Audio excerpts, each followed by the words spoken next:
Emily had just moved into her new apartment, excited to start a new chapter in her life. She began unpacking her belongings when she noticed an old mirror propped up in the corner of the room. It was ornately decorated with a gold frame and intricate etchings, but it was also quite dusty and looked like it had been left behind by the previous tenant. Despite its age, Emily decided to keep the mirror and give it a proper cleaning. As she wiped away the dust, she couldn't help but notice the strangeness of the reflection staring back at her.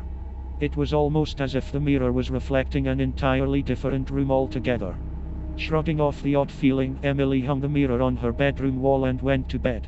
But that night, she was awoken by a loud crashing noise. When she turned on the lights, she saw that her bedroom window had been shattered, with broken glass strewn all over her bed.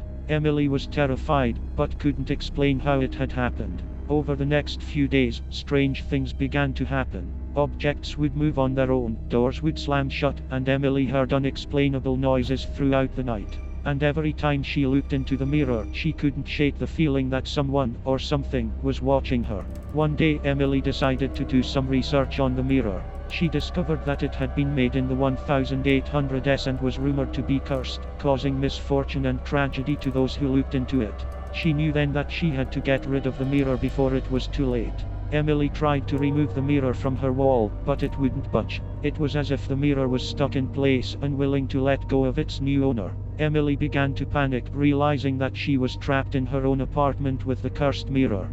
As the days went by, Emily's mental state began to deteriorate. She couldn't sleep, couldn't eat, and felt like she was constantly being watched. One night, she was looking into the mirror when she saw a figure standing behind her, reflected in the glass. She turned around, but no one was there. That was the last straw for Emily. She knew she had to break the curse and destroy the mirror once and for all. She took a hammer and began smashing the glass, piece by piece, until the entire mirror was destroyed. In the days that followed, Emily finally began to feel like herself again. The strange occurrences in her apartment ceased, and she no longer felt like she was being watched.